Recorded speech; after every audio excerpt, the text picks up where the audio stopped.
The air in the obsidian chamber hung thick with the metallic tang of fear, a palpable substance clinging to the shimmering crystalline structures that formed the council hall. Each facet of the colossal space pulsed with the rhythmic thrum of the Xylar Empire's vital systems, a heartbeat that now echoed a discordant rhythm of anxiety.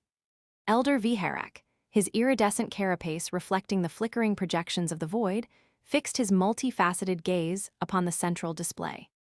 Before him, the spectral form of the SOS signal, a frantic, desperate plea, looped endlessly, its origin point marked with a stark crimson cross, the Deathworlder system of Sol. Again, the data. The voice of Grand Proctor Kython, a being whose immense bulk seemed to defy gravity within the chamber, resonated with an authority that barely masked the tremor of unease. The signal's persistence is disturbing. It violates all established parameters of emergency protocols.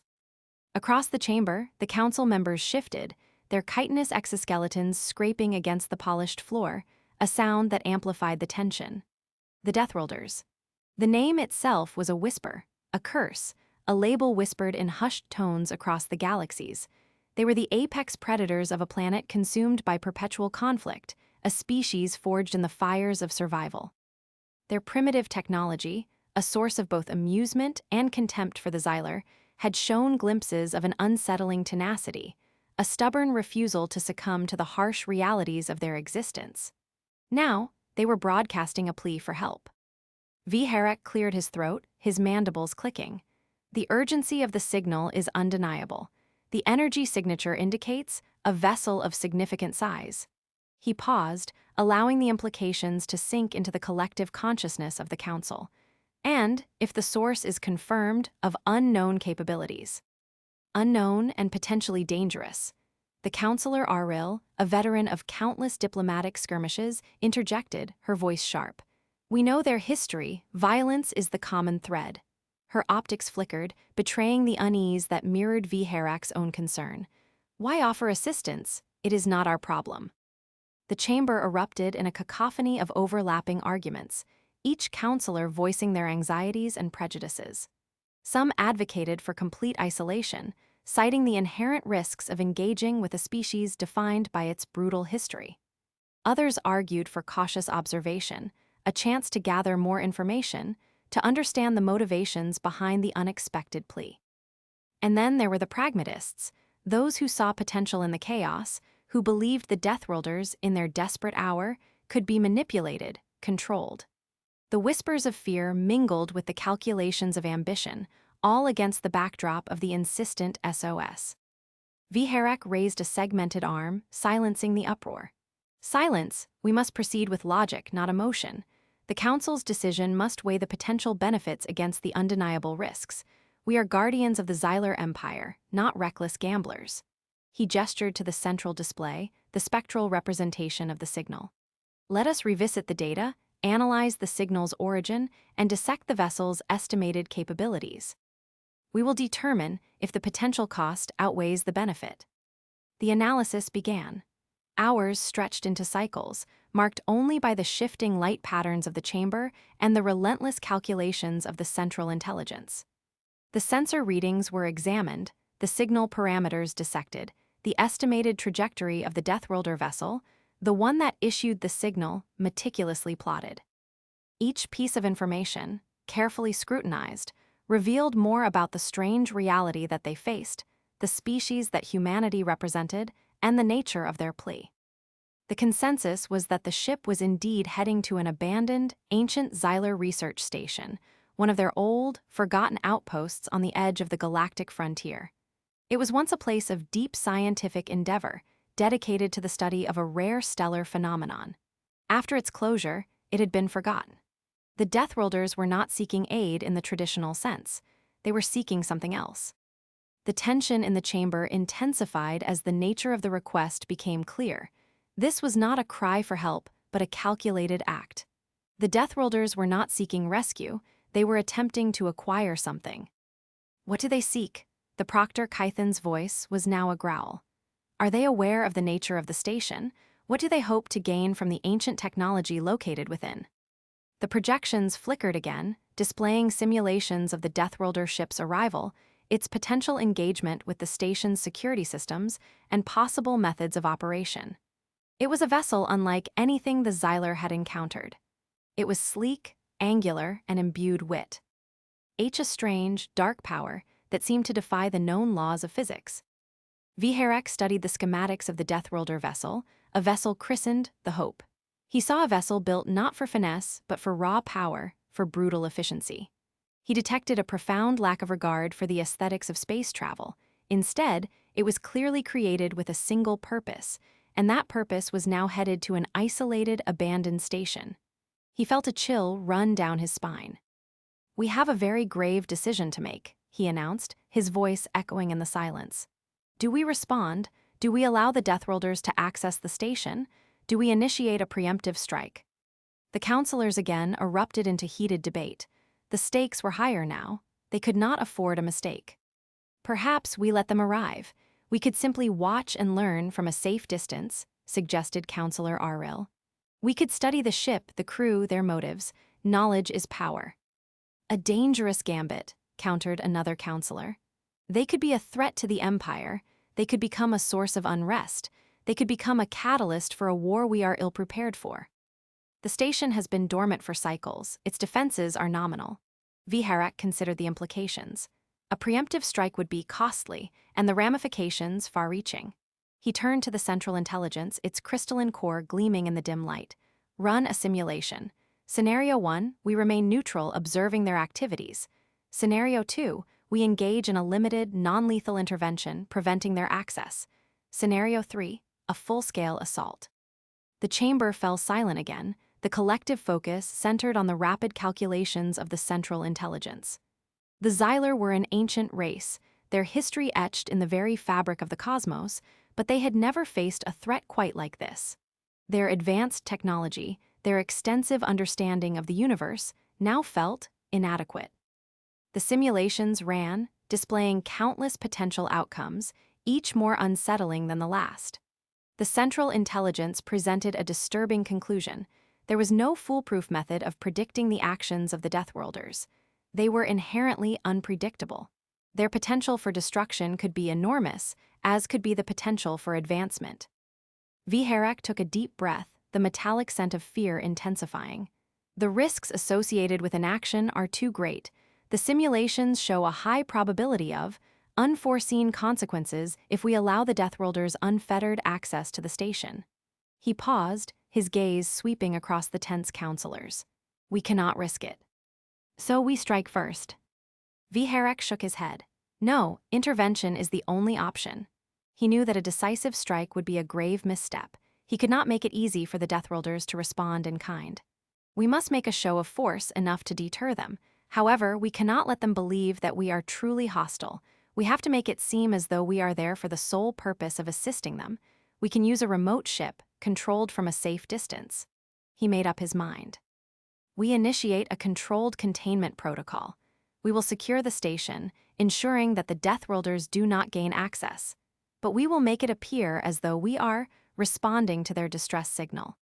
The counselors murmured their approval, relieved that the decision had finally been made. The Xyler Empire, renowned for its caution, was not known for its reckless aggression. "Deploy the Shadow Fleet, discreetly intercept the Deathworlder vessel, maintain radio silence, and prepare a welcoming party." The tension in the chamber began to ease, replaced by the methodical hum of the Xyler war machine. The fate of the Deathworlders, and perhaps the future of the Xyler Empire itself, hung precariously in the balance. The Shadow Fleet was dispatched, its ships, cloaked in stealth technology, disappearing into the void, their mission, to meet the Deathworlders. The Xyler ship, designated the Obsidian by its human crew, drifted silently in the black expanse, its sleek hull a perfect reflection of the star-dusted void. Inside the bridge, a low hum of activity filled the space. Lieutenant Commander Elias Vance, a human of average height with a no-nonsense demeanor and a gaze that could pierce the darkest corners of space, stood before a holographic display, the crimson cross of the SOS signal superimposed over the image of a slowly approaching vessel. "Sensors locked on the target," reported Ensign Ramirez, his voice calm and steady. "Approaching at sublight speed, estimated time to intercept 5 minutes." Vance nodded, his expression unreadable. Around him, the crew of the Obsidian, a mix of humans and carefully chosen Xylar officers, went about their duties with a quiet efficiency that was a hallmark of their training.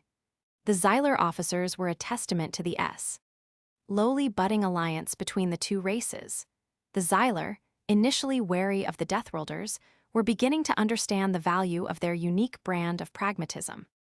"Activate the communication array," Vance commanded, his voice sharp but controlled. "Prepare a standard greeting, and for the love of everything, make it sound friendly." The communication officer, a young woman named Sarah Chen, smirked slightly. "Understood, sir." She set to work, swiftly typing at her console. "They requested aid. We will provide." The Obsidian was not a warship. It was a diplomatic vessel, a ship of peace. Its primary mission was to establish communication, to build bridges, to show that humanity, for all its brutal history, was capable of something more than just war. As the Deathworlder vessel, the Hope, grew larger on the view screen, Vance could finally see the full extent of its construction. It was a ship that screamed efficiency, purpose, and survival. No extraneous elements, no decorative flourishes. It was the embodiment of the Deathworlder spirit, the same spirit that had defined them for so long. The Hope emitted a signal, and the Obsidian responded. A holographic projection materialized in front of Vance, depicting a human figure in the garb of a military officer. "Greetings," the projection said, its voice neutral. "This is Captain Eva Rostova of the Hope. We are responding to your distress signal." Vance frowned. He had expected a confrontation, an act of aggression. But the Deathworlders, against all expectations, were responding to their greeting with an unexpected request. "We are the crew of the Xylar vessel Obsidian," Vance replied, his voice calm, projecting the tone of a seasoned diplomat. "We have received your signal and are here to offer assistance. Can we assist your mission?" Rostova's holographic form paused, as if processing the information. "Your assistance?" "Yes," Vance gestured to the surrounding controls. "We have the resources to facilitate your mission, whatever that may be." Another pause, then. "We require access to the abandoned research station designated Sol Alpha 7. Do you have access codes?" Vance exchanged glances with the Xylar officers on the bridge, their expressions a mixture of surprise and intrigue. The old research station. They knew the risks, the potential rewards, but he had been expecting the Deathworlders to react with violence. This was not what the intelligence analysts had predicted. "We do," Vance said, choosing his words carefully. "We have your access codes. We were expecting you. Follow our lead. We will guide you." The Hope shifted course, aligning with the Obsidian. As the two vessels drew closer, Vance could see the faces of the Deathworlder crew through the viewports. They were not what he had expected. They were human, yes, but they were also different. Their eyes reflected an intelligence, a focus that transcended their primitive appearance, and in their expressions he saw no hostility, no fear, only determination. The Obsidian led the Hope to the Sol Alpha 7 station. The derelict station was slowly revealed, a vast, skeletal structure, orbiting the dead planet that had served as its original focus of research. As they docked, Vance found himself staring, transfixed at the Hope. It was larger than it looked, an engineering marvel constructed out of crude materials. He turned to the Xylar officers, who had been analyzing their sensors during the approach. Anything unusual? The lead Xylar officer, whose name was Kyler, shook his head. "Nothing out of the ordinary, Commander. Energy signatures are stable. No sign of any hostile intent."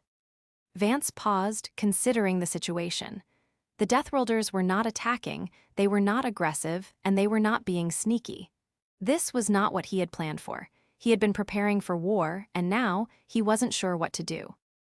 "I'm going to send a boarding party to meet Captain Rostova," he said, deciding to play it by ear. "I want to see what they are up to." A few minutes later, the boarding team, comprised of a mix of human and Xylar personnel, were making their way through the narrow corridors of the research station. Vance was at the lead, his pulse racing, his mind racing to calculate his next move. They found Rostova and her crew at the heart of the research station's central laboratory, the main research chamber.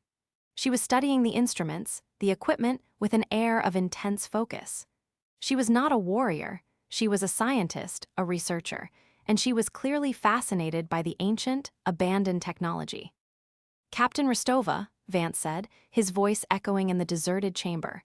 "What exactly are you doing here?" Rostova turned, her expression impassive. "We are here to learn, to understand, to discover. We came in response to your SOS, and we received more than we expected." Vance exchanged a look with Kyler, his Xyler counterpart. What was going on here? "Learn, discover, V."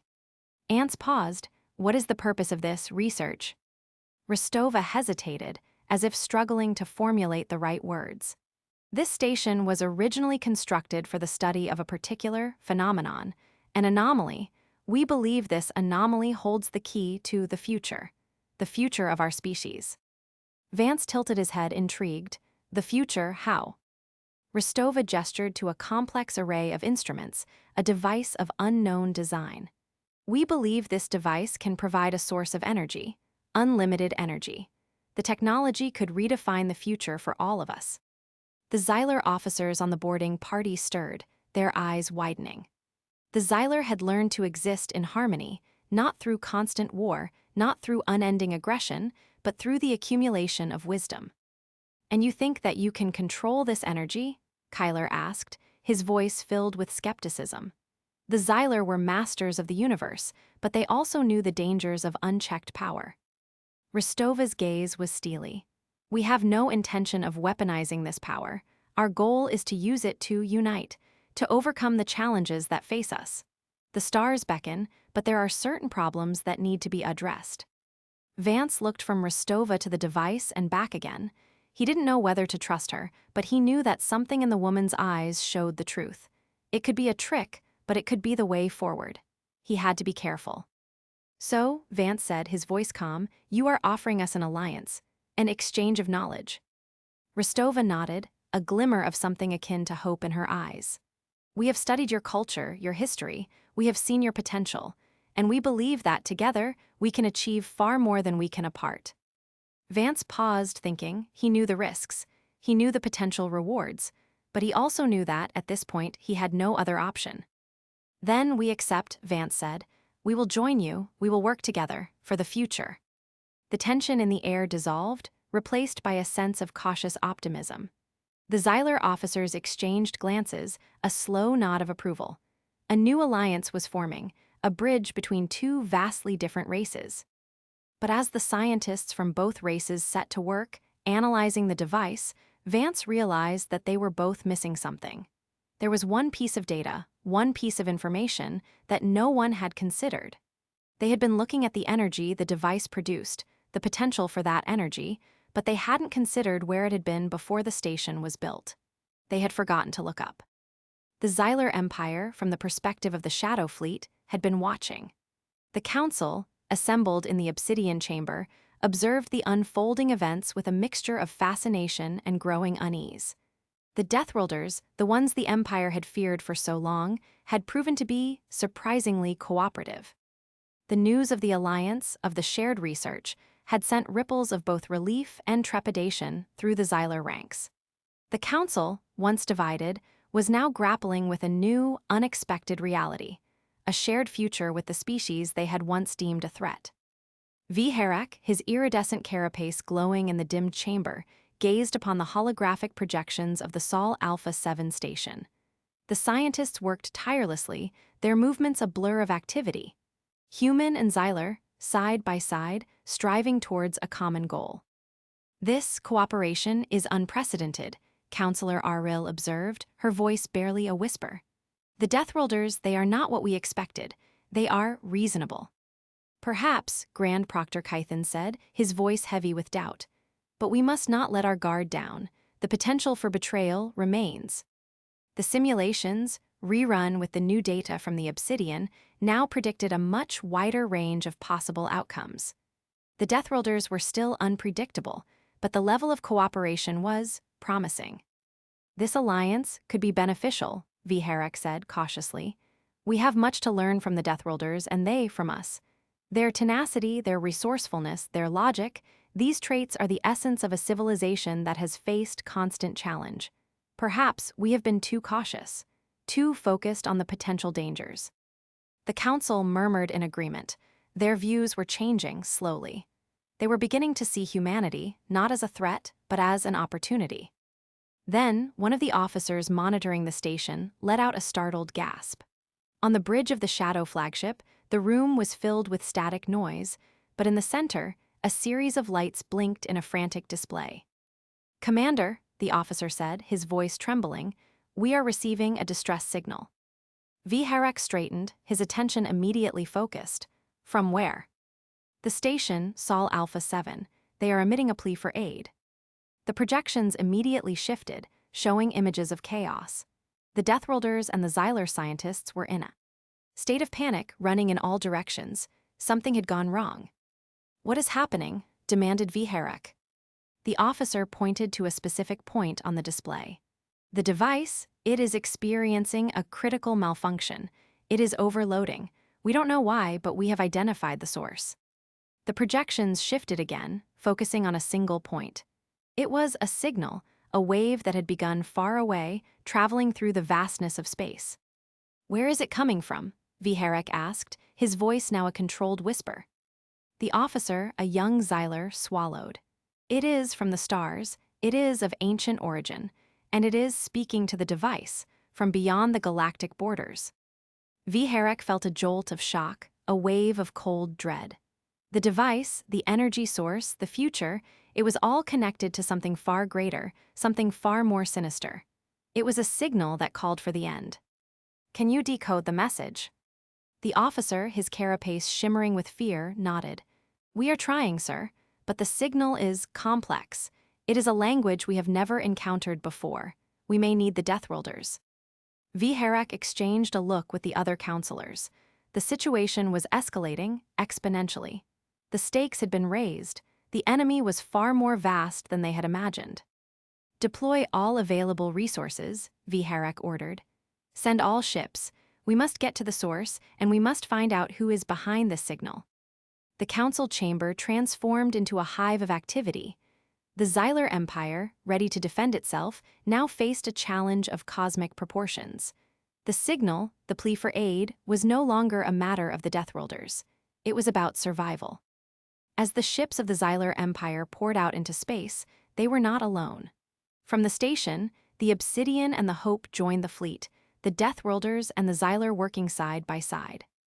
Eva Rostova, standing on the bridge of the Hope, felt a knot of dread twist in her stomach. The signal, the catastrophic failure of the device, the unfolding disaster, all of it defied explanation. "Report," she demanded, her voice firm as always. "The device is unstable, Captain," came the reply from a young scientist. "We don't know why, but it is reacting to something." Rostova turned to Commander Vance, his face grim.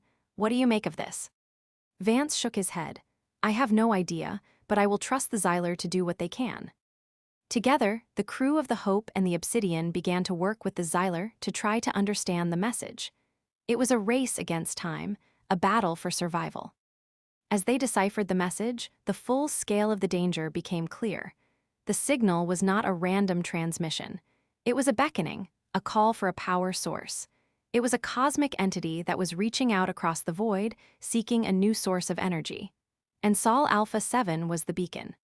The message described a cosmic threat, an ancient, all-consuming entity that consumed all matter, all energy, all life.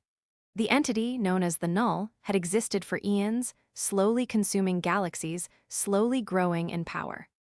As they worked to understand the threat, Rostova found her eyes drifting toward Vance. She had known of this man, this warrior, for a short period of time, and she didn't know if she could trust him. But she had seen his actions, and she knew she had no other choice. "We have a problem," Rostova said, her voice firm. "This is the source, the one that sent the signal. We have to stop it." Vance nodded. "What do you suggest?" Rostova's gaze was unyielding. "We have to disable the device, we have to stop it from activating, and we have to get to the source. Together." Vance did not hesitate, agreed. With the aid of the Xyler, they managed to modify their ships. Rostova and Vance knew that this was a high-risk endeavor, one in which they could potentially lose all that they had. Yet they had come too far to turn back. Their ship would fly along with the Xyler. The Xyler, using their advanced sensor technology, were able to trace the origin of the signal. It was far beyond their galaxy, a point of origin that was almost unfathomably distant. Viharek, his voice a steady rumble, addressed the combined fleet. The entity, the Null, it is a devourer of worlds, a being of unimaginable power. We must act quickly. The fate of our galaxy, perhaps the universe, hangs in the balance. The vast fleet, composed of Xyler and human ships, was a sight to behold. A symbol of unity, a testament to the potential of a galaxy on the brink. As the fleet jumped to hyperspace, a massive starship, far larger than anything the Xyler or the humans had ever created, emerged from the void. It was an anomaly, a construct, a sentinel that was waiting to be woken. As the combined fleet engaged, the Null made its presence known, showing a dark, cosmic form. The ships of the Xyler fleet deployed weapons, sending out waves of energy into the void, but it was to no effect. The Null absorbed all of their attacks. The battle raged for what felt like eternity. The humans, using their strategy and ingenuity, managed to make a breakthrough. With a daring maneuver, they used their knowledge of the station, the device, and the source of the signal to cause a massive energy overload. It created a ripple through space, disrupting the Null's energy flow. The Null, its form flickering, faltered for a moment, and the Xyler, using their advanced technology, seized the opportunity. Using their energy weapons, they tore apart the form of the Null, sending it back into the void. The battle was won, but the cost was great. Many ships were lost, and the Sol Alpha 7 station was destroyed. The device, the object of their pursuit, had been consumed. Viharek and Rostova, standing side by side on the bridge of the Obsidian, watched as the debris of the battle drifted through space.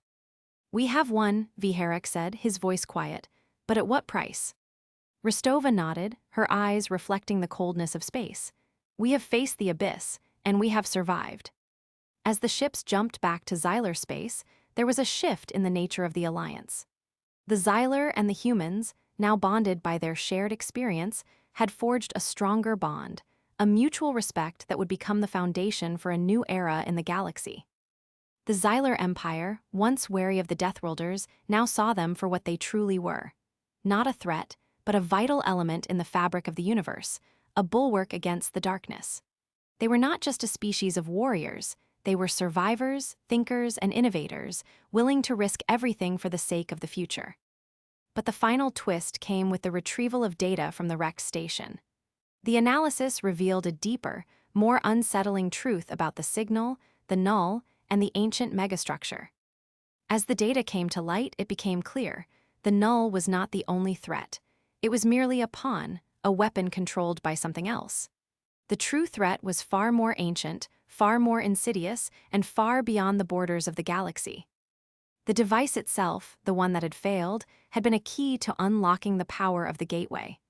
The megastructure, abandoned for eons, was not a research station. It was a prison. As the truth began to emerge, they realized that the Null's actions had not been random. It had been directed, guided, and fueled by the entity that had been trapped within the megastructure. Its actions had been intended to open the door, to free its true master. The signal was not a call for energy. It was a key, a message that unlocked the prison. And now, the true threat was out there, poised to consume all of creation. Viharek and Rostova, staring at the screen, exchanged a look of shared dread. Their victory had been a Pyrrhic one. They had defeated a weapon, but they had not stopped the war. As they looked to the future, it was clear that they were not just facing an enemy. They were facing a cosmic battle, one that would redefine the very nature of existence. "What do we do?" Vance asked, his voice filled with concern. Viharek turned to the projection of the galaxy, the stars, the void. "We prepare," he said, his voice echoing in the silence, "for the war to come." The Obsidian began to chart a course for new frontiers. It was time for a new voyage, to meet the challenges that lay ahead. The Deathworlders and the Xyler were ready.